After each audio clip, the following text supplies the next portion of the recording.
jí mo sáré wá jẹun nísàlẹ̀ ní ọ̀dọ̀ mi.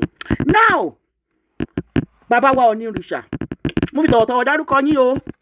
Ẹ ó dáa màá rọ̀ yín pé ẹ fún àwọn ìyàwó yín ní affection nítorí bí wọ́n ṣe ń ṣe níta ó ṣòwò wípé wọn kò sí wọn ẹ fún wọn ní love and affection. So bá ti dé ta wá fẹ́ eléyà fẹ́ bá ṣe pé èmi ní kábíyèsí fẹ́ràn jù ìwọ kọ́ ní kábíyèsí fẹ́ràn jù èmi ní kábíyèsí fẹ́ràn jù ìwọ kọ́ ní kábíyèsí fẹ́ràn jù. Ilẹ̀kùn méje náà ó ṣòro láti kàn.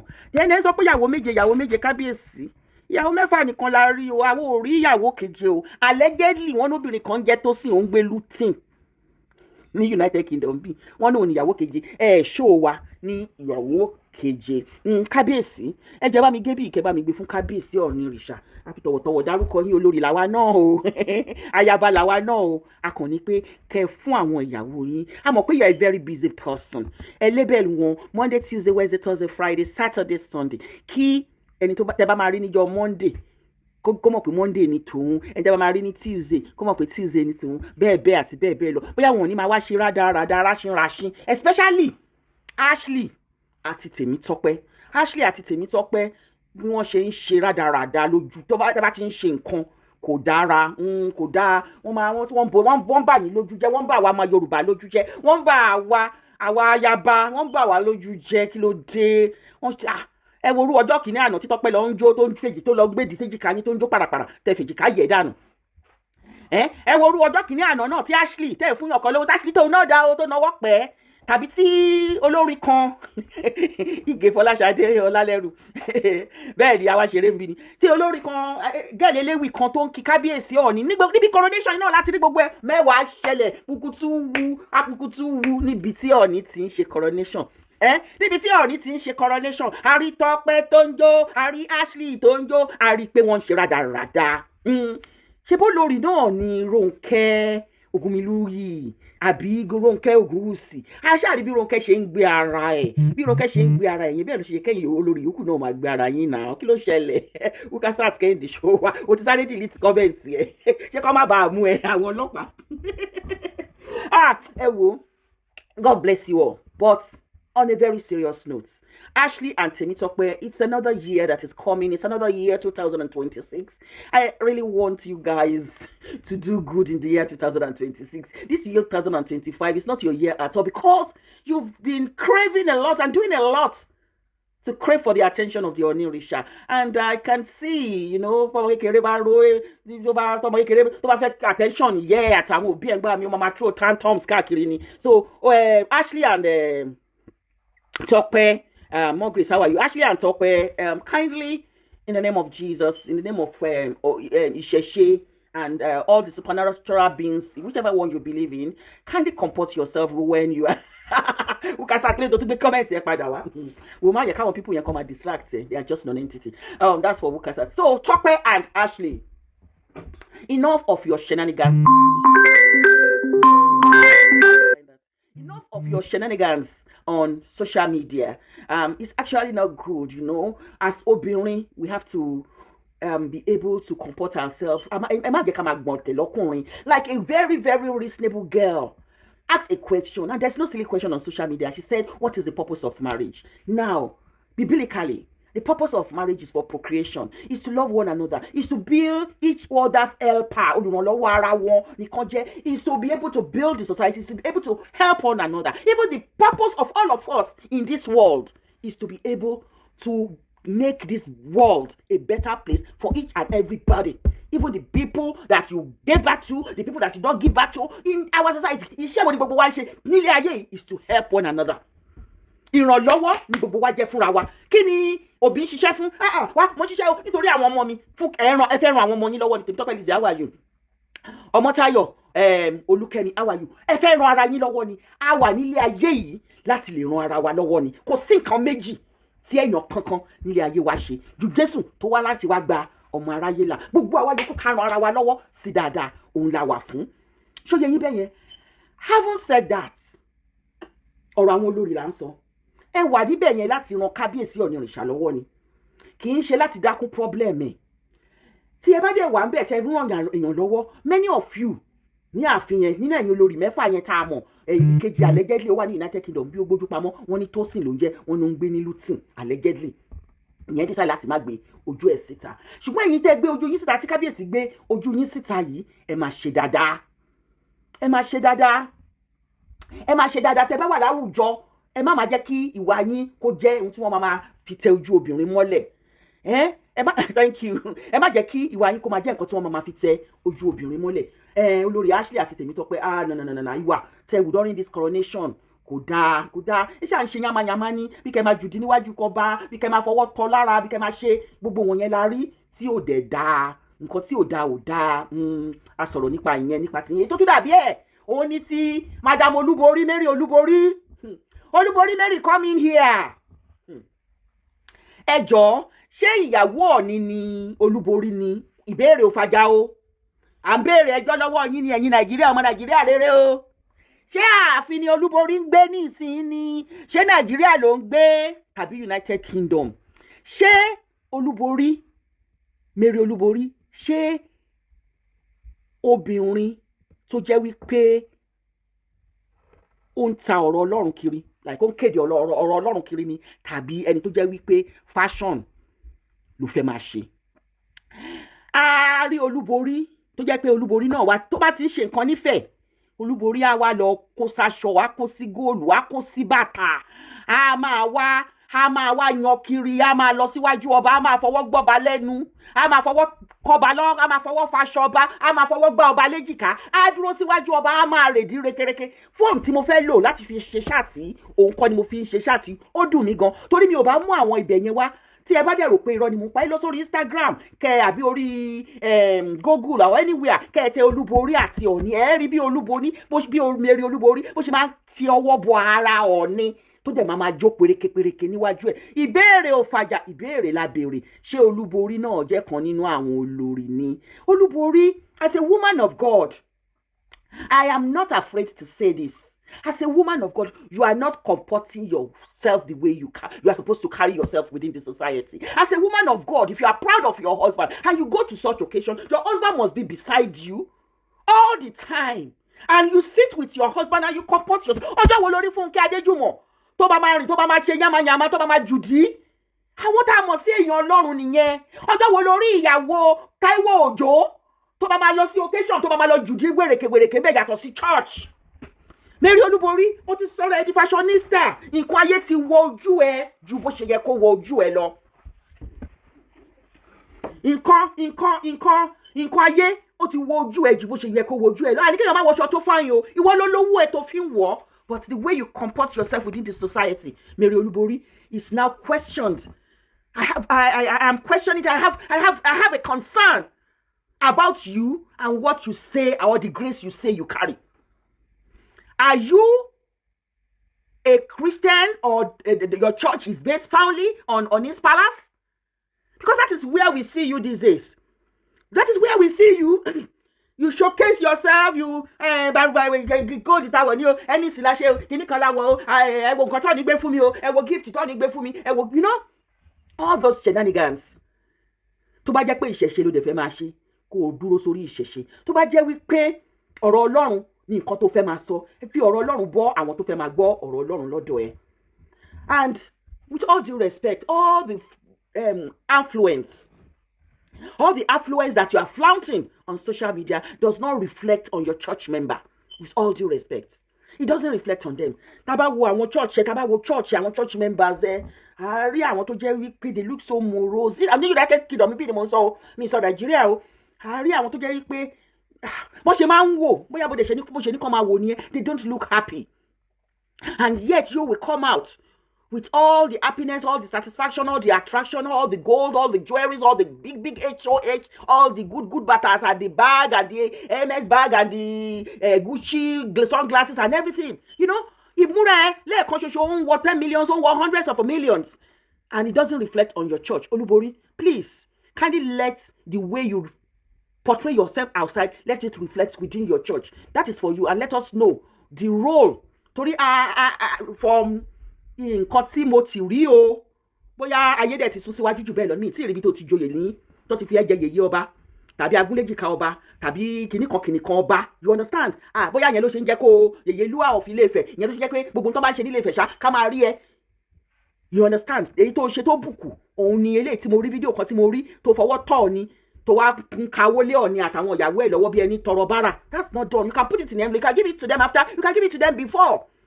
But showing things to the camera that you are doing to Ọọ̀ni go pàápàá mo in fact ó ṣò ní máa ṣe fẹ́yìn o Ọọ̀ni, ó ṣò ní máa ṣe fún yín, ṣò yín ò dẹ̀ tí ì dé, ṣò yín ò tí ì dé because Ọọ̀ni òun lórí ọba ládéládé ni wọ́n ṣe máa ń kí yín náà, wọ́n ṣe máa ń kí yín náà, táwọn ìyàwó yín àtàwọn ayaba tí wọ́n ṣe máa ń kí yín amọ́pẹ́ wá o, amúyìn wá lórúkọ Ọọ̀ni olórí gbogbo ọba káfàtà ládéládé, gbogbo ọba ládéládé, you know.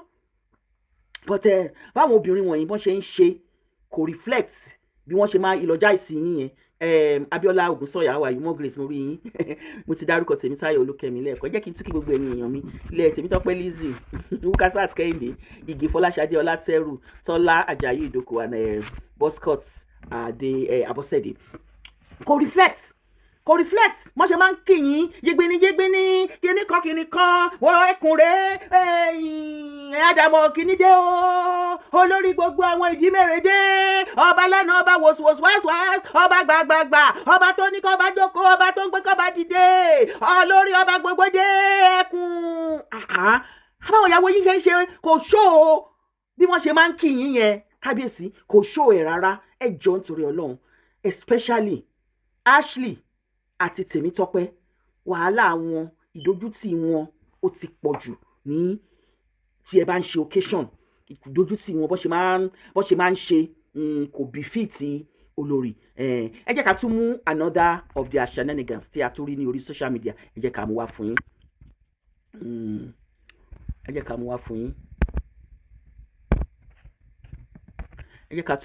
mú mi wá pé kó bá dàbẹ̀ ní pé ṣé ìyá ẹni kan ló rí gbogbo ẹni.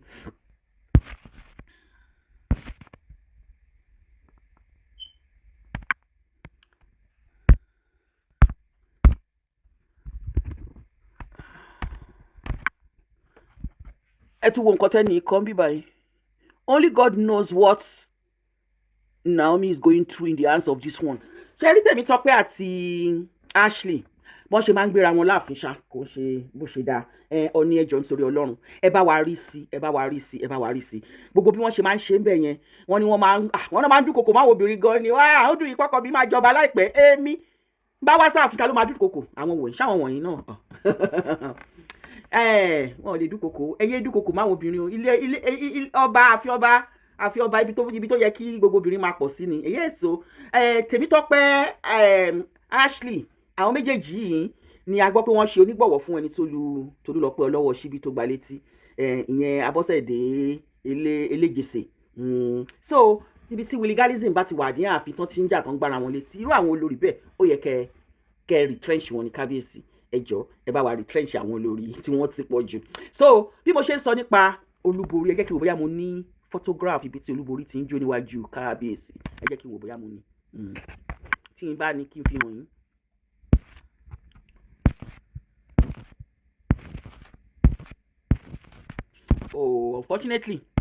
Unfortunately mi ò ní níbí yìí.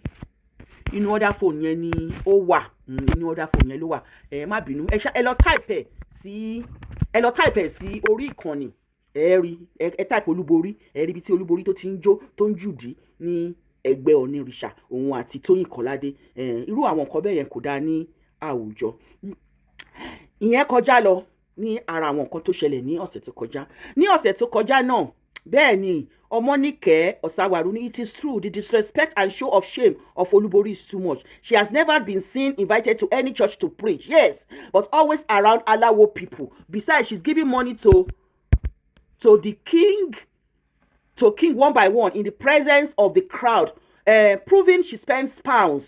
Shows pride and disrespectful to the king. Exactly my point. Ọmọníkẹ́ Ọ̀sàwàrú. That is my point. Olúborí, we have never seen you. The only thing that Olúborí showcases is party. You will see her in parties. I've never seen her hold a microphone. In a microphone in a church, be it a Celestial church or a Kérúbù and Séráfù church or any church apart from our church. So tí àwọn èèyàn tí wọ́n bá invite ẹ sí party Olúborí ó jẹ́ yí pé ara ohun tí òun kọ́yàn nìyẹn. Ìjọba ọ̀run dẹ̀ kọ́ wa wípé ohun ayé ni party. Àpèjẹ ó lè wà ní ó wà nínú Bible. Jésù náà ṣàpèjẹ, wọ́n ṣe gbogbo ẹ̀, but tó bá ti ń pọ̀ jù, too much of everything is bad. Olúborí, please show yourself when a church invites you to come and preach for them. This is a festive period during Christmas, or organization, you know, calling people to Christ. That's what I want to see about you. Kì í ṣe kó lọ máa jó ní party, kó lọ máa jó níbi tó ti ń ṣe àwúre ìwúyè, àwọn aláwọ̀ ń ṣe nǹkan. You know, I don't want to say that. I don't know. This might come as rude to you, but I'm báwo ṣe máa rude sẹ́ni tí mo jù lọ. I'm 59. I'll be 59 in 10 days time by God's grace. No, 10 days time. Kílódé in 6 days time. So mo ń ṣe mi ò ń ṣẹgbẹ́ Olúborí, so mo dẹ̀ láti bá ẹ sọ̀rọ̀ gẹ́gẹ́ bí àbúrò. Ẹgbẹ́ là kó lẹ́kọ̀ọ́ ẹ̀ kó kọlà gbogbo èmi ni woman of God yẹn mi gan pàápàá woman of God tó ju woman of God lọ lé mi, you know, so gbogbo wa lolú àlùfáà. But when you chose that as your own profession, I didn't choose it as my own profession. I chose nursing as my profession, you know. So when you choose to preach the word of God as your day job, then tí gbogbo yín náà dẹ̀ fẹ́ máa rí mi pé mò ń ṣiṣẹ́ nursing mi tí mo mú as my own day job. When we want to see that in you. We want to see that in you. You understand? Let's see you practice your day job, your day to day. Bí ipò ṣe lọ sí ọ̀dọ̀ ààfin yẹn, kò mú mic àti ẹ̀rí ẹ̀ kò preach gan láàfin rí, kò mú mic kò preach. Tolúwa nílé àti ẹkùnrin àti gbogbo ẹni tó wà ń bí báyìí o, mo wá sí báyìí lórúkọ Ọlọ́run o, àwa bá kábíyèsí wa lórí ìtẹ́, àwa ń bí nígbà tó ṣe first year, àdúpẹ́ lọ́wọ́ Ọlọ́run, àwa ń bí nígbà tó ṣe second, tó dẹ̀ títí dé ìkẹwàá, àwa ń bí gbogbo ẹ máa rí mi láàfin, ẹ jẹ́ ká gbàdúrà fún kábíyèsí, kárí pẹ́ lórí kí bàtà pẹ́lẹ́sẹ̀, ọ̀rẹ́ kọ́ Ọlọ́run kó máa kọ́ mọ́ ṣe, ẹ jẹ́ ká gbàdúrà fáwọn olórí ẹ̀. Àárí ẹ kó ṣe yẹn ijó ló ń jò. Àárí ẹ o dẹ̀ máa ń kó kámẹ́rà kù ẹ, o máa ń kó káàkiri ni. Olúborí, let us see you preach more of God which you have chosen as your day job. Let's see that in you. Ìyẹn kọjá lọ ẹ ṣe congratulations. Yes, so ní the 8th of December, Lizzy Anjorin tó jẹ́ ọmọ mi ó gbé jáde wípé another feather has been added to her heart. Ó jẹ́ wọ́n fún ní honorary doctorate degree in business and administration. Business management and administration. It is a very, very good. It is an honor. These are the things to get we pay. I would celebrate within our society. You know, ọmọ tó bá ṣiṣẹ́ déédéé, ó gbọ́dọ̀ máa ní nǹkan tí wọ́n máa fi ṣe ìwúrí fún. Ìyẹn jẹ́ ìwúrí fún Lizzy Anjorin àti gbogbo àwọn tó believe ní àtàwọn tó fẹ́ràn ẹ̀. You know, so I say a big congratulations to Lizzy Anjorin on your doctorate conferment as Doctor of Business Management and Administration, anyway, in business. So congratulations to you. To some people, it is going to parties that it is like an achievement for them. To some people, it is helping other people that is an achievement for them. People will ask you, how many parties have you gone? For me, Adebimpe, how many parties have I attended this year? To be honest with you, maybe 2. Because I don't like parties. I once upon liked parties when I was in my 30s and in my early 40s. But as I was growing older, I think parties, money that I want to invest in parties, is better to invest it in human development. You understand? So yeah, it is a very great honor and well deserved for Dr. Chief Mrs. Lizzy Anjorin. Many. So investing in parties and everything, it's for me, it's a no at this stage. I want to invest in people. Having said that, and that is the akori of my Nigerians, listen up. This is December. I have been receiving a lot of help messages. And these have been coming from my fellow people that are living in Nigeria. Some okay. Àwọn àtọmọ mi àti jẹun látàná. Àwọn àtọmọ mi àti ẹmọ bá ṣe máa ṣọdún. Àwọn àtọmọ mi ọmọ òun ó sick lọ hospital. Gbogbo àwọn èèyàn kọrin, wọ́n fọ́ sọ̀rọ̀ Christmas. Àwọn ọmọ bá ṣe máa ṣe Christmas. Ẹ jọ̀ọ́ nítorí Ọlọ́run. Mo ń ṣèjọba. Mi ò wà elected.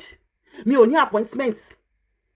But nítorí pé mo wà privilege àti opportunity láti wà ní ìlú òyìnbó, kò mean pé mo láti gbé bùkátà Nàìjíríà sórí. Àwọn míì lè gbé sórí. But èmi ò gbé sórí. Mi ò gbé sórí. Bí àwọn tó wà ní Nàìjíríà ṣe ń struggle, ni majority àwa tá wà bí náà ṣe ń struggle. Àwọn ò ṣe fake life ń bí.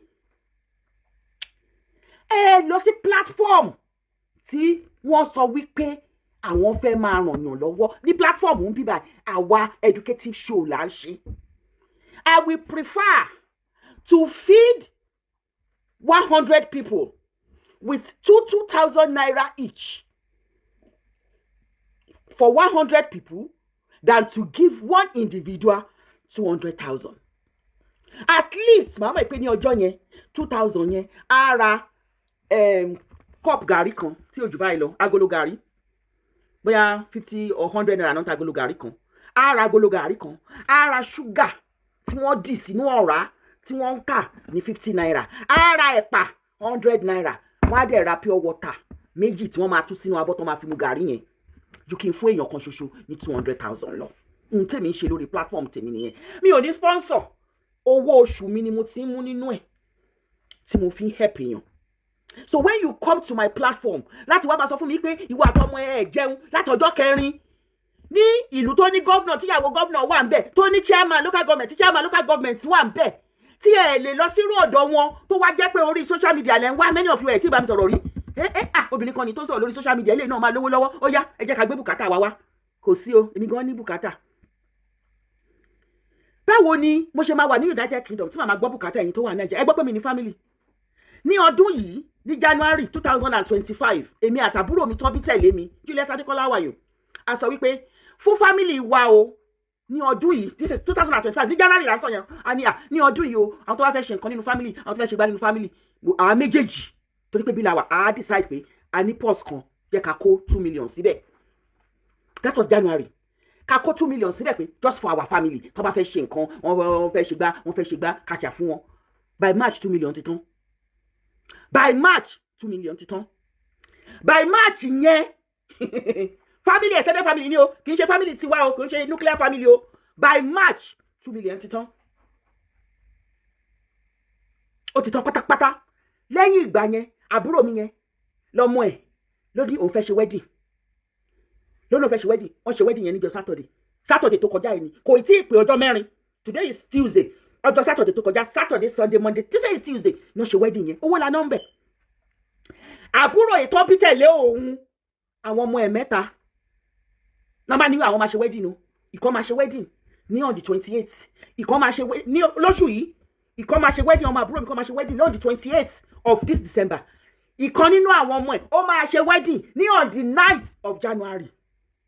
So tẹ́ bá rí wa lórí social media ìlú òyìnbó náà wà àwọn náà ní bùkátà ṣé àwọn ọmọ àbúrò mi tó fẹ́ ṣe wedding yẹn mi ò ní assist wọn ẹ̀yin tí èrò jẹjẹ tẹ́ ní family tiyín tẹ́ ní governor tẹ́ ní local government chairman tí wọ́n gbogbo wọn níyàwó tí wọ́n parade ara wọn káàkiri tí wọ́n ń wọ aṣọ 5 million tó ń gbé lẹ̀kẹ̀ 100 million sọ́rùn tó ń wọ aṣọ tó ń wọ aago tẹ́mi ò rí wọ̀ tó bá sọ wípé àwọn wo ló ní owó jù between diaspora àwa gan ló yẹ ká máa tọrọ owó lọ́wọ́ ẹ̀yin tó wà Nàìjíríà ẹ̀yin Nàìjíríà lẹ wọṣọ jù ẹ̀yin Nàìjíríà lẹ ń wọ léèsì lẹ ń wọ léèsì 50 million lẹ ń gbé báàgì 30 million 100 million ẹ̀yin lẹ ń wọ gold 130 million sọ́rùn tẹ́ẹ̀dẹ̀ nílẹ̀ tẹ́ẹ̀ nílé ẹ wá nígbà tí bùkátà bá jálù yín àwọn diaspora lè máa kékeré tó bá dẹ̀ tí wá yá irú yín ló máa dàbí máwẹ̀ láká tó jẹ́ pé tó náà wò wá ọlákiri tọ́lá òdẹ̀ ní tẹ̀lé tó máa wá sọ wípé àwọn tó ń gbèlú òyìnbó ò mọ ọmọ wọn tọ́ àwọn ò mọ nǹkan tí wọ́n ń fowó wọn ṣe àwọn ò lè fi ayé wọn tọrọ. ṣàmọ̀ pé mo ti sọ̀rọ̀ eré síwájú ọ̀rọ̀ tó jẹ́ tó wà ní kókó òun lélẹ̀ ẹ má gbé sára yín tọ́jà mọ́ṣáláṣí dé ọ̀dọ̀ mi ẹ má wá tọrọ owó lọ́wọ́ mi. I have my own family. Àwọn ọmọ mi náà wà ńbẹ̀. Èmi ò sí nínú àwọn tó wà nílùú òyìnbó mi sí nínú àwọn speaker. Mi ò ń ṣe ẹ̀sà wérewère tó jẹ́ pé a máa display tó jẹ́ pé nǹkan iná ń jó lábẹ́. Tó ń gbé àwọn mọ́tò kiri tí ò nílé tó gbé àwọn sìgá mi ò sí nínú wọn. I work for my hard-earned money. So tó bá máa wá àwọn tèmi ràn lọ́wọ́ group ni wọ́n. Àwọn ìyá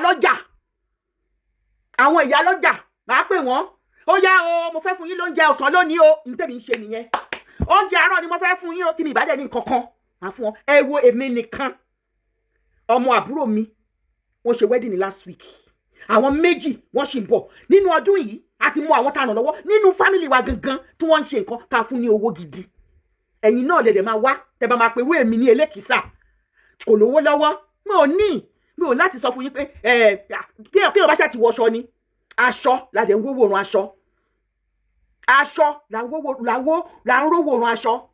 Nigerians ẹ lówó ju àwọn tó wà ní diaspora lọ. Tẹ́ bá wá wò ẹ wá máa fi wá ṣe mága bóyá owó business mò ń wá yẹn kò tètè dọ́wọ́ mi o, yẹ kí n pe àwọn mága tó wà ní òyìnbó. Èmi ò sí nínú àwọn mága tó wà ní òyìnbó, mi ò sí nínú àwọn mága tẹ̀lé máa wá gùn gàràgàrà. Èèyàn kọ́kọ́ ló bá mi ra dátà, èèyàn kọ́kọ́ ló ra fóònù tí mò ń lò fún mi, èèyàn kọ́kọ́ ló bá mi san rẹ́ǹtì ilé mi, èèyàn kọ́kọ́ ló bá mi san road tax mọ́tò mi, insurance mọ́tò mi, èèyàn kọ́kọ́ ló bá mi san, èèyàn kọ́kọ́ ló bá mi san subscription mi sí NMC, èèyàn kọ́kọ́ ló bá mi san. So mi ní láti máa prove kankan fún yín. Àwọn òdè lẹ́ni tó ń sponsor wa, mi ò níyà olówó, mi níyà fọ̀tíkọ́tì kan, mi níyà take it back kankan tó ń rán mi lówó tó jẹ́ pé ó fi mí ṣe money laundry. Mi ò ní. Iṣẹ́ ọwọ́ ọ̀lẹ lọ̀lẹ ń jẹ. Mi ò gba disability, mi ò lògùn wèrè. Mi ò gba disability, mi ò lògùn wèrè. Mi ò wá ṣe competition lórí social media bí mo ṣe rí ni. Nígbà tá a ṣẹ̀ṣẹ̀ bẹ̀rẹ̀ ní tá bá fẹ́ ṣiṣẹ́ àwọn aglọ́wọ́ṣọ́ àpinpin ní kò sí yẹn mọ́ fún mi. So ń gbà tó jẹ́ pé bùkátà tèmi nìkan ní tí mi ò gbé wá fún yín, ẹ wá máa gbé bùkátà yín wá, ẹ wá máa wá sínú inbox mi ní òní olónìí, ní òní yìí nísinsìnyí bí mo ṣe ń sọ̀rọ̀ another message tó ti wọlé, messages tó ti wọlé sórí fóònù mi, ẹ lọ sórí orí wall mi, ẹ lọ mú nọ́mbà mi bẹ̀, àbí kẹ́ lọ sórí program mi kan, ẹ lọ mú nọ́mbà mi bẹ̀, wá máa dà mí láàmú, ọmọ yín sick, ó wà ní FMC, ro jẹjẹ, rí gbá ṣe. Irú yín yẹn dẹ̀ ní wá sórí page mi rí meticulously kẹ́ wá wo nǹkan tí mò ń ṣe ń bẹ̀. Now that you needed help allegedly, you coming to my page. Ọdún ti dé, ẹ̀ ń wá bí tẹ́ ti máa ra chicken, ẹ̀ ń wá bí tọ́ ti máa fún yín chicken. Èmi ò ní yẹn lọ́dún yìí mi ní. Nítorí pé kí ni my own family bùkátà ìdè on top of my head ó wà lórí mi. Ju pé December ń bọ̀, ẹ jẹ́ ká lọ sí platform àwọn mága. Wọ́n ti ẹ ṣe lè bá ṣe fáwọn kan. Ẹ lè ṣe é kó jẹ lọ last year, but ọdún ìsìn kí ló ṣẹlẹ̀? Bèbí ti ṣẹ́jú. Ẹ lọ wá ṣẹ́ṣe. Owó tẹ́ fi ra, mo ń bẹ́yàn kan sọ̀rọ̀, wọ́n ní owó tó fi ra dátà yìí, ó ní ìwà àtàwọn ọmọ ò jẹun láti jẹrin, owó tó fi ra dátà tó fi ń pè mí kọ́, ó náà ń yá ni. Ó lọ yá owó, ó lọ fi ra dátà kó lè pè mí sí orí WhatsApp mi. Ẹ ló ṣínà sọ́dí congratulations. Tó rà pé mo rí nǹkan kan mi tí ẹ̀ tí ìka ọdún mo ṣe congratulations síbẹ̀ bóyá wọ́n ní ojoyè àbí wọ́n fún ẹ ní award kan, congratulations. So Nigerian people, you are very rich. You are very rich, but that is Nigeria for us. The Nigerians like to milk. You like to milk people, especially people that you think they are maga. Kò sí bẹ́ẹ̀ ṣe lówó tó. Ẹ dẹ̀ sì fẹ́ gbà lọ́wọ́ àwọn tó wà ń lo òyìnbó ni. Ẹ sì fẹ́ gbà lọ́wọ́ àwọn tó wà ń lo òyìnbó ni, kò sí bẹ́ẹ̀ ṣe lówó tó. Ẹ ṣáà fẹ́ gbà lọ́wọ́ àwọn tó. Èmi gan ti múra yín nínú ọdún tá a wà yìí, ká dẹ̀ máa bọ́ sí yìí. Kò sí bẹ́ẹ̀ ṣe ní ẹ̀ lówó tó. Èmi gan máa gbà lọ́wọ́ yín ni. Kí ló dé? Nigerians are very rich. Rich ni wọ́n ta àkàrà ní 1.6 million. Rich ni wọ́n ta àǹkàrà ní 1.6 million. Èèyàn kan sì polówó àǹkàrà ni mo ń sọ o, àǹkàrà. Ó lóun jẹ́ Naija Ops. Ó lóun jẹ́ mi tí ẹ mọ̀ ń gbá ti screenshot ẹ̀. Ó lóun jẹ́ Naija Ops, àǹkàrà ọ̀pá mẹ́fà 1.6 million. Ó ní Austria ni wọ́n ti ṣe àǹkàrà yìí o. Ṣẹ̀rá àǹkàrà yìí Austria ni wọ́n ti ṣe o. Ó ń giving. Ẹ̀yin tẹ́ bá fẹ́ lọ sí agbo ibi tí Rẹ̀mí Tinubu bá wà. Tẹ́ bá fẹ́ wọ sí ibi tí ìyàwó àbúkábà kiri bá wà, tẹ́ bá fẹ́ fi àwọn Ṣadé Ọkọya, mo wá type ẹ̀ sí orí ẹ̀ ipe ó ṣe lọ gbá àǹkàrà ìfún ìyàwó Ṣadé Ọkọya, àwọn tó ń dárúkọ yẹn, why are you advertising it on social media? Ẹ̀yin tẹ́ bá fẹ́ nígbà tẹ́ bá ń ṣe àtàwọn kan àwọn tó ń kọ́lé àwọn irú táìsì yìí o, irú kitchen yìí la bá rí nílé àwọn tó wà ní Lẹ́kí, tó wà ní Gbá, tó wà ní Kòkó, ẹ lọ àwọn tó wà ní Lẹ́kí tó ń ṣerú ẹni kẹ lọ bá. Nigerians, ó bẹ́tà kẹ mójú yín kẹ làálẹ̀. Ṣẹ̀rí all these social media influencers tẹ́ ń tẹ̀lé káàkiri, ẹ̀yin ò mọ̀ wípé ọ̀fẹ́ ni wọ́n get majority of the things tí wọ́n show. Majority of the clothes, ilẹ̀kẹ̀ ọrùn, ẹ̀gbà ọwọ́, bàtà tó wọ̀ sẹ́sẹ̀ àti aṣọ, ọ̀fẹ́ wọ́n fi ń polówó ọjà fún ẹ̀yin mágà kẹ́ lè lọ rà ni. Ẹ̀yin mágà tó dẹ̀ fi ń polówó ọjà fún nílẹ̀ nílùú yín débi tẹ́ máa nílẹ̀ níbi tó gbajúmọ̀. Ẹ máa sọ pé ẹ wo kíṣìnì bíi pé bó ṣe dáa tó, ẹ wo kíṣìnì yàrá náà tún decorative things lẹ́ ṣe ní Nàìjíríà sí. Géètì yìí ẹ bá fi kíní sí kẹ́ decorate gate. Owó tẹ́lómi máa fi jẹun á decorate ìta ilé tó jẹ́ wípé tẹ́ bá decorate lónìí tẹ́lómi bá kọ́ lẹ́gbẹ̀ẹ́ ó ti di àwò padà owó ní kò padà sẹ́yìn lọ́la òní nìkan ni àwò padà sẹ́yìn tó bá dọ̀la ilé mi ni wọ́n tún máa lọ wò. Àṣírí yìí ti padà tú. Ẹ ra bẹ́ẹ̀dì wọ́n lọ ta bẹ́ẹ̀dì ní 40 million 100 million bí èèyàn bá ṣe bí àìrìnà rí àbùké ọ̀kẹ́rẹ́ wọ́n tó bá rìn jìnnà wàá rí àbùké ọ̀kẹ́rẹ́ èyí tó tún súnké mẹ́rin.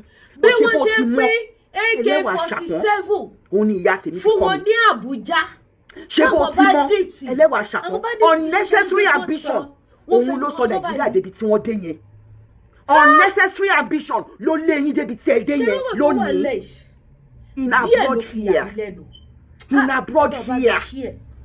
I have not seen the shop a furniture shop that they are selling luxury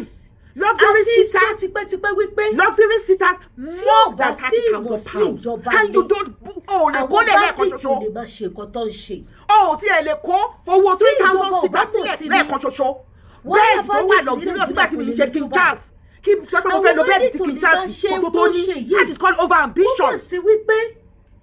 When you are over ambition or over ambitious, then you're gonna die on every day.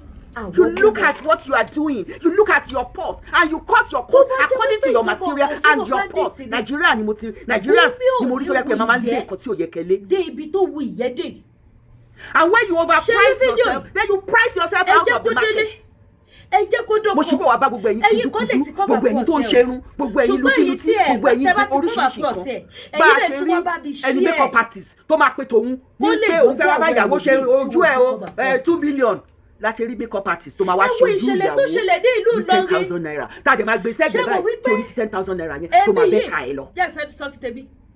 ṣùgbọ́n all in the name pé mo fẹ́ bẹ́gbẹ́ tán tàbí pé mo fẹ́ ṣe nǹkan kan ẹni tó bá dẹ̀ ṣe ojú òní within your own purse ojú àárín nǹkan tí ò rí ẹ wá máa wá tọrọ owó lọ́wọ́ àwọn àtàwà nínú ìlú láti fi feel fake lifestyle àti unnecessary lifestyle ẹ wá máa kúrò nígbà tó bá pè é ní tó dẹ̀ sì ní èèyàn list ní 200 tó wà ní òyìnbó tó fẹ́ pè wípé at least nínú 200 yìí tó wà náà iṣẹ́ lómi ní Nàìjíríà ó ti ní àwọn list tó fẹ́ pè lóṣooṣù ó ti ní list tó fẹ́ pè àdè máa gbàdúrà a máa gbàgbé àkàdúrà a máa gbàgbé gidigidi lé wọn lórí a máa dárúkọ wọn tó bá ti pe ilé báyìí o tó bá ti bá sọ̀rọ̀ báyìí ó kéré jù kó jábọ́ lára ẹ̀ 20,000 nígbà tó bá ní list èèyàn 200 tó fẹ́ pè ní oṣù December yìí tó fẹ́ ràn ẹ́ lọ́wọ́ tó pè wọ́n wákàtí pé láti 200 ó kéré jù èèyàn 20 yẹ kó lárí àdébí tí ò sí nínú àwọn tó máa lárí mọ́. ṣùgbọ́n pọ̀lọpọ̀ máa believe fún wípé àwọn governor àwọn politicians Nàìjíríà ìwọ̀nba sí kí ni àtẹni tó jókòó sí orí àga tí wọ́n tà ní 100 million àtẹni tó jókòó sórí àga tí wọ́n tà ní 200 million wọ́n ti jókòó sórí àga ni. nǹkan ti ṣe wá lu Nàìjíríà. èyí tó ní ilé ní United Kingdom yìí ilé mẹ́ta ni mo ní mi ò sùn sí méjì nínú wọn in fact méjèèjì tó kù mo kò wọlé jáde ní kò fún tẹ́nàtì ní kí láti fò wọlé kó jáde fún tẹ́nàtì ní kí òun ni ní àwọn méjì tó kù nínú wọn onílé 100 síbẹ̀ papọ̀ ẹ wo kò sí kankan tá à ń gbógbó tó bá nílé 100 o lè sùn síbẹ̀ papọ̀ mò ń gòkè lọ nìyẹn ẹ jẹ́ ká bẹ̀rẹ̀ sí ní ṣe kíni tó bá nílé 100 o lè sùn síbẹ̀ papọ̀ bẹ́ẹ̀dì kan yàrá kan ẹ wọ́n bá wá ṣí ẹ̀ then why stress yourself why become a 419 kí iye everybody lè ṣí lójijì nítorí pé ọdún so dé that tó bá ti di tẹ̀sọ̀rọ̀ yín di 419 ọ̀sán gbọ̀ngàn sí orí cyber space tẹ̀wá máa tọrọ owó all the time nítorí ojú ogun ti yá báyìí yẹ́rọ pé yóò ní bùkátà tiẹ̀ náà ni àwọn bandits ti jẹ́ ṣé bó dẹ̀ ti mọ́ ni mo ṣe bí mo ṣe mọ́ àwọn bandits tọwọ́ tẹ̀ òun lẹ ṣe lè wá rówó tọrọ lọ́wọ́ mi wọ́n ṣe lọ gba AK-47 l'Abuja for the past 40-50 years tí wọ́n ní kankan ọlọ́run ní gbogbo èèyàn dúró sí ẹ̀yin àwa ẹ lọ sínú inbox ẹ lọ sórí platform ẹ lọ kó nọ́mbà àtijọ́ ẹ wá máa parọ́ oríṣiríṣi ọmọ yín wà ní FMC ọmọ yín wà ní gbá ọmọ yín wà ní kòkó bàbá àṣàṣì ọmọ yín òrùn jẹjẹ kí ló kọ́ mi pẹ̀lú yín am I the governor of your state? Am I the governor of your state? I am not. I am not the governor of your state. So I don't hold you any responsibility. I don't hold you any responsibility. If I do it out of my own volition. Nobody have the right to go to other people's inbox and start begging for money. If you go to other people's inbox and they do it for you, that is their own cup of tea. ẹlòmíì náà wọn tó wà nílé ẹlòmíì nínú oní íńtánẹ́ẹ̀tì Yorùbá movie ló fi wò Yorùbá movie tí ò lè dáàbò bò ẹ Yorùbá movie tí ò lè sọ fún ẹ tí ò lè ṣí ẹ níyẹn kó tó lọ gbára jù kìkìdápà bọ̀ òun lẹ́nu bí máa fi bẹ́ẹ̀ wò ṣùgbọ́n tó bá ń ṣí ẹ̀ sí wọn iná tó bá dé I'm not your Íńtánẹ́ẹ̀tì tó governor. bá ní wọ́n ṣe kí ni wọ́n á fi wo ohun tó ń lọ iye wá sí ẹ̀yọ́ ọjà ní December 12 last year pẹ̀lú 5,000 naira and by November 5,000 yẹn ti di 5 million ọmọ lọ́wọ́ with hard work dedication. But majority of you ẹ máa fẹ́ ṣe bí àwọn tó ń lọ party all the time, àwọn influencer tó ń lọ sí party, àwọn influencer wọn bá ṣó yín ní blender 1 million wọ́n fún wọn ní blender yẹn ní ìṣẹ́ wọn lè fowó wọn rà á ní bàtà tó wọ́n sẹ́sẹ̀ wọ́n fún wọn ṣọ́ lè fowó wọn rà á ní. Ilẹ̀kẹ̀ tó tọ́ wọ́n fún wọn ní aṣọ tó wọ̀, wọ́n fún wọn ní ticket tó fi wá sí United Kingdom, wọ́n fún wọn lọ́fẹ̀ẹ́ ní. They are influencers, they are called influencers. They give them all the lifestyles tó ń ṣe. Nínú uncompleted building kẹsàn-án di babi àlà wọ́n dẹ̀ lóbi sí orí ìkànnì ìgbà kan ò dé lọ bí òrèrè tí brand tó bá promote tí ò bá ti tí brand yẹn tí irú àwọn tí ò bá ti irú àwọn wèrè kan tí wọ́n bá larí mọ́ tí gbogbo wọn dàbí ẹni pé tí wọ́n larí mọ́ irú brand yẹn máa fọ́ọ̀dọ̀ bí náà wọn ò dẹ̀ ní rírun lifestyle yẹn ní ìlú àwọn tó jẹ́ lélànà ọ̀dà wọn ti kú wọn ti lọ náà. Nígbà tí bandit bá ti lè máa jẹ́wọ́ wípé ìjọba ló kò bọ̀ fáwọn ìjọba ló gbé mọ́tò sáwọn dédì mi ò bá yín tán táwọn fi ṣiṣẹ́ mi ò bá yá àwọn tí wọ́n lọ àtàkàwé èèyàn ní elékùwù ara wọn lọ́wọ́ tẹ̀ o tó dẹ̀ jẹ́wọ́ wípé ìjọba ló gbé mọ́tò nígbà tí wọ́n wà lábẹ́ bridge ní Ìkẹjà tó máa ṣe irun ẹ tẹ́lẹ̀ kọ́ bá lọ sí Nàìjíríà abẹ́ bridge ni mo ti ń ṣe irun mi tí mo bá lọ sí abẹ́ bridge ní Ìkẹjà tí mo máa ṣe irun oní 60,000 naira even that 60,000 naira gan máa fi kọrí máa fi kọ́ mú tí mo máa ṣe irun 60,000 naira sí orí mi tí wọ́n máa bèrè pé bo ni mo ti ṣe wọ́n á gbéra mi lọ sí Lẹ́kí nítorí mo ṣẹ̀dé láti lóyìnbó máa lọ ṣe irun oní 1 million sórí wọn náà wọn mẹ́ta ṣe irun 2.5 million wọn wá kékeré lórí TikTok pé wọn ò ṣe irun yẹn dáadáa ọjọ́ kẹrin táwọn dé sí ìlú òyìnbó irun tí ń fàjọ ó ń pẹ́ kí gbogbo irun yín tó tú dànù ṣe bẹ́ẹ̀ fẹ́ belong ni kí TikTok tó dáyé ẹ̀ mọ́bí ta ti ń mú nǹkan ni ta ti ń ra nǹkan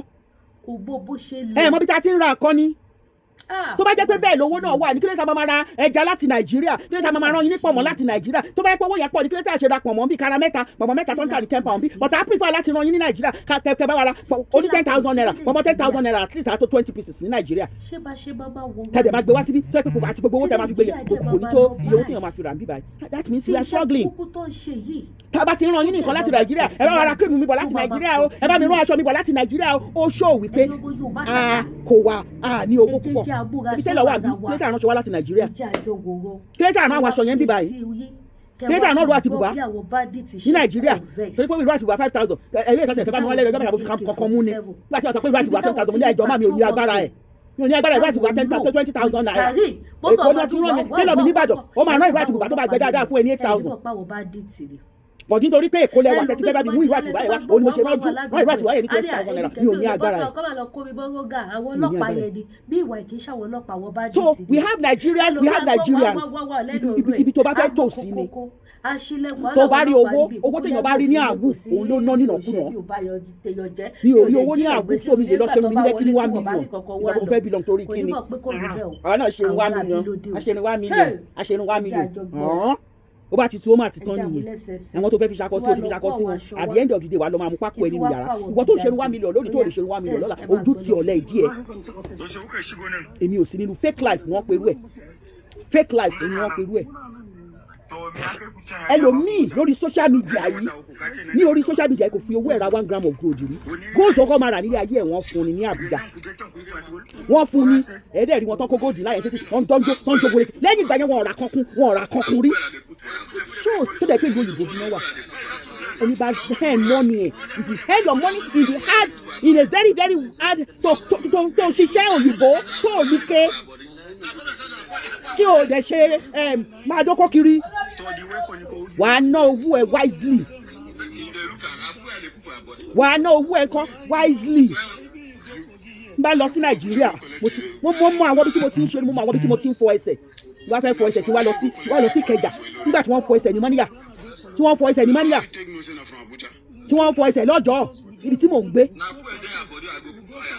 kí wọ́n máa gbé Mọ́níyà kí máa gbọ́dọ̀ kí máa ronú pé mo fẹ́ lọ fọ ẹsẹ̀ mi ní Lẹ́kí tàbí mo fẹ́ lọ fọ ẹsẹ̀ mi ní Ìkẹjà alẹ́ nàbí wọ́n ti kó ebi kí lórúkọ alẹ́ ní abẹ ní ọ̀wọ́ rẹ̀ bàtò ń jẹ́ kẹ́ gbọ́ pé gbogbo ẹni tó wà ní alẹ́ nàbẹ́ ní ló ń live ẹni tó wà ní alẹ́ nàbẹ́ ní gbogbo ẹni tó wà ní Lẹ́kí kọ́ ló ń live gẹ́gẹ́ bí ẹni tó wà ní Lẹ́kí a rí àwọn tó wà ní Lẹ́kì tó jẹ́ pé àwọn ló nílẹ̀ wọn but only one room wọ́n kọ́ sí orí ilẹ̀ yẹn pákó gan náà fi kọ́ one room yẹn sí orí ilẹ̀ yẹn wọ́n dẹ̀ ń gbé ilé ayé tí wọ́n ń ṣe rere ṣe bó ti mọ ẹlẹ́wàá ṣàpọ́n ẹ ti gbọ́ convention tó bá ní 3 billion naira billion naira so you can buy something o lè ṣe ní wọn ní 100 million naira o lè ṣe ní 10 million naira o lè ra gold o lè ra gold o ní 1 billion sọ́run ṣùgbọ́n ìwọ tó bá gbogbo capital ẹ gbogbo asset tó ní kò pé 20 million o dẹ̀ fẹ́ lọ máa ra gold o ní 100 million who does that so make sense ja bí ayé ìṣèlú ni mo sọ fún yín gbàṣọdún tí wà nílẹ̀ ẹ má làágùn jìnnà ìjọba la pàwọ́ lè síta ẹ wò wọ́n bá tó kú bẹ́ẹ̀ ṣe ti rí báyìí 5 billion naira sínú àkáǹtì ẹ̀ kò fi wé ayé ẹni tó ní 10 million tó bá ti fà máa tún kó mi jáde tó bá ti fà máa tún kó mi jáde ó pọ̀ nílẹ̀ ọdún yóò yẹ olórí ló yẹ wọ́n ṣọ́ ayọ̀ ìtẹ́lọ́rùn ní bàbá wa contentment and godliness is a great measure in the new year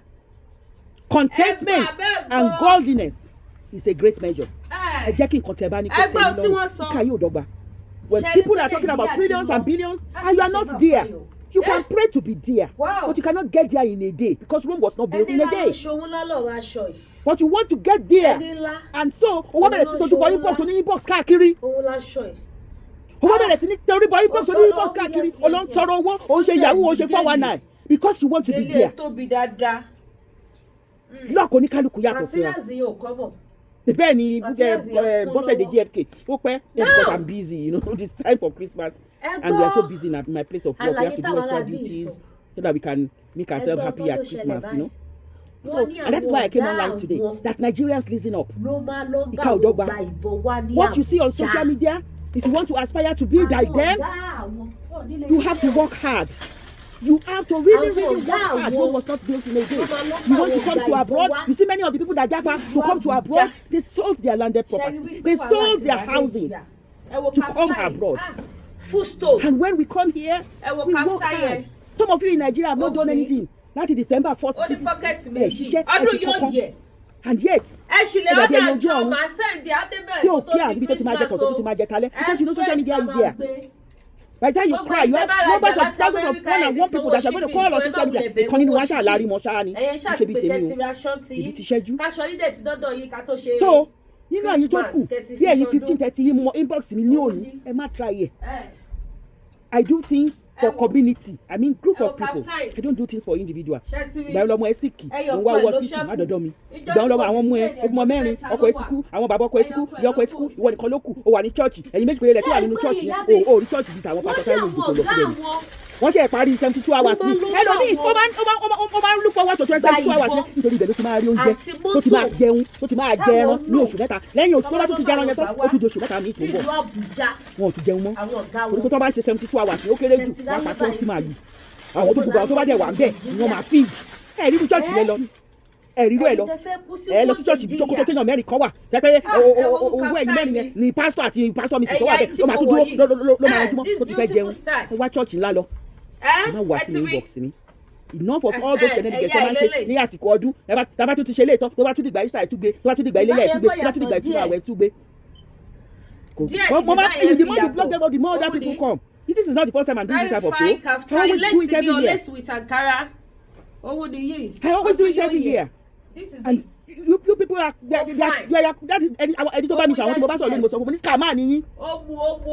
mo lè fi owó tẹ fi ra data scammer nìyí wọn náà wọn lọ yáwó ni ṣé wárí pé ó dàbí ẹni pé wọn kóra wọn jọ ní láti wá scam àwọn tó wà ní òyìnbó àbáwọn tó bá rí lórí social media wọn kọ́ dẹ̀ máa larí mọ́ èmi ń ṣiṣẹ́ kémi tó lówó ni o bá tẹ̀lé tá à ń fọwọ́ à ń gbá ilẹ̀ à ń fẹsẹ̀ gbálẹ̀ ló wọ́n rówó èmi lónìí iṣẹ́ náà ni kéèyàn máa ṣàwó kiri lójú títì yàrá kò rí bẹ́ẹ̀ iṣẹ́ ló ti ká ṣe lọ́rùn òun ni àwa táwa nígbà iṣẹ́ lago iṣẹ́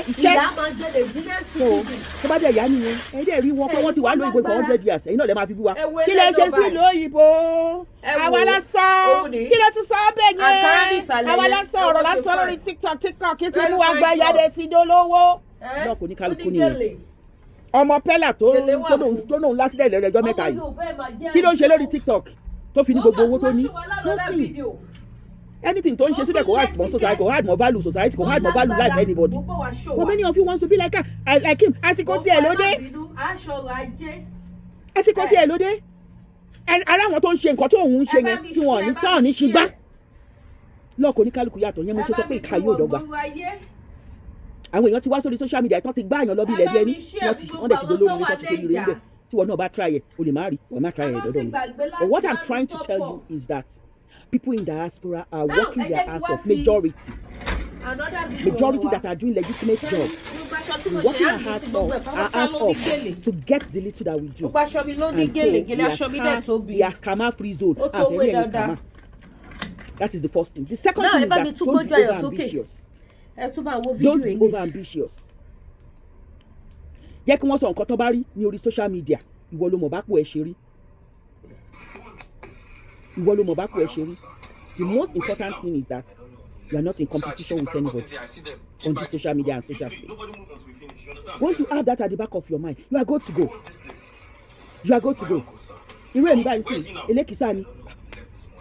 Thank God. Thank God. I don't have to prove to people that I have. I don't. Once I'm happy, I am happy. Síkírù Àyìndé Barrister ni Ọlọ́run tó dára bí eléwé olódára bí aláṣọ ìyẹn ti sáde lé. With the look of the fact that people are in luxurious houses and they are driving luxurious cars does not mean that they are happy. Your happiness is what matters to you. Make yourself happy. And if you don't want to make yourself happy, nobody will make you happy. But if it's scamming people that will make you happy, don't come and scam me and my children. Because we never scammed anybody. We are always contented with what we have. Once you have a roof covering your head, and the wind and the rain and sunshine is not beating you, you have cause to glorify God. But when you start comparing yourself with people, don't compare yourself. As we are here in the United Kingdom, there are some people in this United Kingdom that they have never worked, that they are on gyro in this country. But when they get to Nigeria, they will flaunt their wealth as if they are working in Nigeria. But they are spending taxpayers' money. People like me that are paying taxes, they are spending their hard-earned money. And they never contribute anything to the society. And yet, they have big houses in Lekki and Aja. That is their own luck. And we that are working our hands off, we have other things that they don't have. So, ilé ayé yóò dọ́gba. My bottom line is that make year 2026 a year that will be a prosperity or prosperous year for you and your family. And those scam people, you too can make it. You cannot win war against bad deeds. A man started with 5,000 last year and is now proud owner of 5 million. More than that in his bank account. He can do with that 5 million whatever he likes. Ó dé ẹ̀ lè win the war. Gbogbo tẹ́ ṣe gleglegleglegleg. Ẹ lọ pa ọmọ olùgbò. Ó ní ẹ̀ lè win the war yẹn. Gómìn sọ bẹ́ẹ̀. Owó tẹ wá gbà yẹn òun lè máa fi wà ìsàn yẹn eventually àwọn èèyàn pa imọ yín lójú ẹ ní mọ nǹkan tẹ ṣe gbogbo àwọn sójà yìí sì tí wọ́n wá pa àwọn orí tí ò yẹ kẹ́ gbà òun lè gbà ṣé mo gbọ́ pípé ìbá retaliate ẹ ní mọ. Ó máa jà sódì ìjà wèrè. àbọ̀rọ̀ lásán fọmọlúàbí. Ó máa jà bí ẹranko. ọdún lọ sópin. tó bá wá jà bí ẹranko yẹn ọmọ Yorùbá ibo la fẹ́ fojú sí. ọdún tó ń bọ̀ á yàgò fún wa ẹ bá mi ṣí ètò yìí. tẹ́ ẹ sọ wípé ẹ ṣì máa scam ẹ ṣì máa ṣe ibo la fẹ́ fi ojú sí. ẹlòmíà lọ sí church. Àwọn Fúlàní tí wọn kì í ṣe ọ̀daràn. tó wá lọ bẹ̀ ní láti jí àwọn gan ti gbáradì tó bá ti rí pé ó plug charger àwọn Haúsá tí ò ṣe ọ̀daràn ẹ ti sá lọ. wọ́n gbé ara dì nítorí bandit. Àwọn Yíbò gbé ara dì wọ́n train ara wọn wọ́n train àwọn ọmọ ogun kí làwọn ṣe. owó gbogbo nǹkan lè ní gbogbo tó dáa. ìjáwé ló ti train àwọn ọmọ ogun sílẹ̀. kẹlẹ jẹun tó dáa. ìjáwé ló ti gbáradì. kẹwàá máa fi ọgbọ́n àlùmọ̀kọ́rọ́ yìí. ṣé kò ní bá wa lójijì ṣá. kẹfẹ́ fi débi tó ga kò lè work ṣá lè fèsì ẹ̀. ó lè work lọ́dọ̀ àwọn kan kò lè work lọ́dọ̀ orí ọdún ayọ̀ la máa ṣe o. God bless you and I love you all. Adébíyìnpé aláṣàdúrà. ewu bẹ lókolo gẹ. ìkẹlẹ afálóbi mo rí ẹ ilé àtikọlá mo rí ẹ Sanusi Adébáyọ̀ God bless you. ẹ ṣé gan ni irú ètò yìí ẹ kì í ṣe àì tóbi tẹ ní ẹ má ṣe àì. ṣé yóò tó wẹ̀ lẹ̀. ẹ jẹ́ kó dúró sójú kò bí adágún. kì í ṣe ọ̀rọ̀ wọn bọ́ bá wọn bú jòyè. next week God bless you. ọ̀rọ̀ bíyàwó ṣe lè jẹ́ wá. gbogbo ẹ̀yin tẹ́ bá wà ní Amẹ́ríkà ẹ wà ní UK ẹ wà outside Canada another country lẹ́yìn wà ẹ má worry tẹ́ bá fẹ́ ra aṣọ ọdún tẹ́ dẹ̀ fẹ́ kó débẹ̀ before 25 tẹ́ fẹ́ lò fún Christmas màá bá yín gbé ní express ó máa débẹ̀ ó pẹ́ jù 6 days ní express. Ṣé wá gbogbo èyí tẹ́ bá wà l'Amẹ́ríkà ẹni ọjà tẹ́ bá rà lọ́wọ́ mi tí ẹ dẹ̀ sanwó yín with US dollar ẹ ní sanwó shipping. Kó jẹ́ aṣọ yìí lẹ bá rà tẹ́ fi US dollar sanwó fún mi ẹ ní sanwó shipping. Anything tẹ́ bá rà kódà kó jẹ́ fìlà ọtọ́gẹ̀lẹ̀ àbáwọn fancy cap yẹn lẹ bá rà tó bá ti jẹ́ wípé US dollar lẹ fi sanwó ẹ ò ní sanwó shipping. But ẹ̀yin tẹ́ bá rajà ní Canada ẹ máa sanwó shipping. Ẹ̀yin tẹ́ bá rajà ní UK ẹ máa sanwó shipping. Any other country ẹ máa sanwó shipping. Àwọn ará Amẹ́ríkà nìkan níbi ò kí gbowó shipping lọ́wọ́ wọn. Ẹ̀yin tẹ́ bá fẹ́ kí bá yín wá gbé ní express ni bàbá yín gbé ẹ bá worry nípa shipping. Yàtọ̀ sí ẹ̀yin tẹ́ bá sọ wípé DHL lẹ fẹ́ ẹ̀yin tẹ́ bá fẹ́ DHL nìkan lẹ máa sanwó shipping. A máa jọ ṣe ní 50-50 ẹ jẹ́ ká tún ṣe báyìí à ṣe ní 50-50 tó bá jẹ́ DHL lẹ fẹ́ but èmi ò advice èèyàn DHL because DHL tó bá gbẹ́jà dandan yìí ọlọ́mà tún gbowó but bẹ́ẹ̀ mi ṣe máa ship ọjà mi fún yín tó bá gbé dandan yìí wọ́n ní gba owó kankan. Ẹ̀yin tẹ́ bá wà l'Amẹ́ríkà wọ́n ní gba owó kankan even àwọn tí UK. So ẹ̀yin tẹ́ bá fẹ́ rajà ẹ tètè pè mí fast màá tètè bá yín ship ẹ̀ màá tètè bá yín send ẹ̀. Mi ní lo regular máa ń delay tí wọ́n bá ship ọjà ní regular ó máa ń delay but express kò kí ń delay pápápá ó máa débẹ̀ torí ọmọ fún yàn náà l'option yẹn pé ṣé regular lẹ fẹ́ ni àbí express ọ̀nà máa ń la gbogbo àlà sílẹ̀ yẹn fún yàn. So èyí tẹ́ bá ti fẹ́ èyí tẹ́ bá fẹ́ African food ọdún ti dé ẹ wá rẹ ẹja tẹ́ máa fi ṣebẹ̀ ọdún ẹ wá rẹ ẹja tẹ́ máa fi ṣe ẹ̀fọ́ rírò ẹlẹ́gùsí ẹ wá rẹ ẹja tẹ́ máa fi ṣe ọ̀gbọ̀nọ̀ ẹ wá rẹ ẹja tẹ́ máa fi ṣe stew tó fine. Gbogbo àwọn tó ra ẹja mi báyìí ni wọ́n pè mí tó sọ pé lè dínkì ẹja ìwọ̀ ìdùn ní agbára ọlọ́ọ̀ẹ̀dẹ̀ ní ṣì jẹ. Gbogbo ẹ̀yin tẹ́lẹ̀ bá mi rajà ojú òní tí yìí ẹ wo ṣáà tó bá ti dẹ̀yìn ọdún báyìí máa wá ṣe special Thanksgiving fún gbogbo ẹ̀yin tẹ́ patronize mi tẹ́ bá mi rajà ẹ̀yin tẹ́ jẹ́ kí Lady K African Store ní ìlú Canada kó di títì pa máa wá dúpẹ́ dáadáa lọ́wọ́ gbogbo yín pátápátá.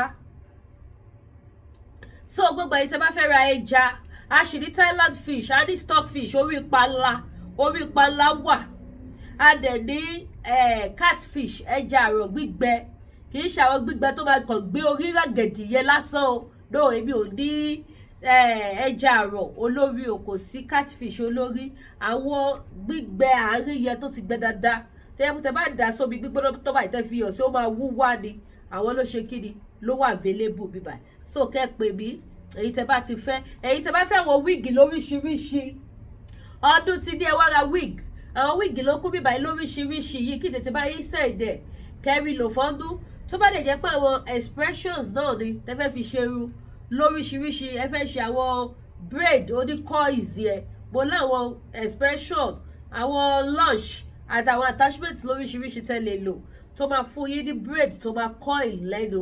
Bákan náà èyí tẹ́ bá fẹ́ ra tura soap dúdú oṣù ẹ fẹ́ ra àbọ́líkí ẹ fẹ́ ra rub ẹ fẹ́ ra ginger ẹ fẹ́ ra fix epo pupa sẹ̀mó vita wà sẹ̀mó gold wà underwear semolina ó wà semolina wà sẹ̀mó gold vita gold àbí kí ló lòun jẹ́ ó wà oníláìlọ yẹ́lò yẹ ó wà àwọn tomatoes náà dẹ̀ wà lóríṣiríṣi àti bẹ́ẹ̀ bẹ́ẹ̀ lọ. Gbogbo ẹni tí bá fẹ́ ra spiritual products ọdún lọ sópin ọdún ayọ̀ la máa ṣe ṣẹ́rí màá advice ẹ̀yin èèyàn bá ṣe wọnú ọdún tuntun lọ ẹ try láti lo cleanser kẹfì clean ara yín ẹ wẹ ọṣẹ ìṣẹ́gun ẹ wẹ ọṣẹ ìṣẹ́gun lágbára Ọlọ́run àní fogun wọnú ọdún tuntun àní gbé jàǹkáríwọ̀ wọnú ọdún tuntun àní gbé bànújẹ́ wọnú ọdún tuntun ibi ò ní ṣẹlẹ̀ sí wa gbogbo ìwọ̀nba tó kù kọ́dún ìkópa bíbá ire àti àánú àṣekíni á tó wa lọ́wọ́. Gbogbo ẹni tó yẹ kó ṣẹlẹ̀ mọ́ làlàkàlà ẹ máa forí kó aláǹtakùn promise àfẹlí yọ yín lẹ́nu àwọn nǹkan spiritual products tẹ́lẹ̀ lò tó dẹ̀ wà òkè tó sì jẹ́ pé nípa ìfẹ́ Jésù Kristi ọmọ Ọlọ́run ẹ máa rí ìyanu Ọlọ́run ó wà available ní Lady K African store. Bákan náà èyí tẹ́ bá fẹ́ ra oògùn diabetes wà, àgùnmu jẹ̀díjẹ̀dí náà dẹ̀ wà, oyin gidi wà, aṣọ pẹpẹ wà, agogo ìgbàlà wà, frame wà, àti bẹ́ẹ̀ bẹ́ẹ̀ lọ. Anything spiritual items tẹ́ bá fẹ́ ẹ pè Lady K. Ẹ̀yin tẹ́ bá fẹ́ ra èlùbọ́ ó wà, ẹ fẹ́ ra pounded yam ó wà, ẹ fẹ́ ra àwọn spices tẹ́ máa lò fi ṣe oúnjẹ ọdún lóríṣiríṣi, àwọn spices wà lọ́lọ́kan òjọ̀kan, gbogbo ẹ̀ ló wà available lọ́dọ̀ Lady K Ìfẹ́ Olúwa show. So ẹ pè mí o, ẹ̀yin mọ́mì mi, ẹ̀yin dádì mi, kẹ́ wá ra ohun tí mò ń tà o, ẹ wá ra ohun mò ń tà o, ẹ wá ra ohun tí mò ń tà o. Ẹ̀yin tó bá fẹ́ ra turban scarf ó wà, turban cap ó wà, àwọn cap tó gbásìkì tó mú yes ọlá native tí mo wọ̀ mi ò jẹ́ kí n lo fìlà léèdè. Ẹ̀yin náà mọ̀ pé fìlà mo lò lẹ́nu ọjọ́ mẹ́ta, ìyá ti pa wíìgì tì. Àwọn fine cap lóríṣiríṣi ó wà available. Ẹ pè mí kẹ́ tètè wá ra títí yín. Ẹ ṣé gan, mo dúpẹ́ o. A tún máa fi ayọ̀ àti àlàáfíà a tún máa fi pàdé. Ọ̀sẹ̀ tuntun tá wọ̀ yìí ọ̀sẹ̀ ayọ̀ ló máa jẹ́ fún wa, ọ̀sẹ̀ ṣelógun ló máa jẹ́ fún wa, ọ̀sẹ̀ àlàáfíà. Gbogbo ohun tá à ń bọ́ lọ sọ ní kọ̀kọ̀, Ọlọ́run ọ̀run á sọ fún wa ní gbangba. Ọ̀run á dáhùn àdúrà wa, a ní gbàgbà ti àdúrà lórúkọ Jésù Olúwa wa, àbí lórúkọ Jésù. Ó dàbọ̀.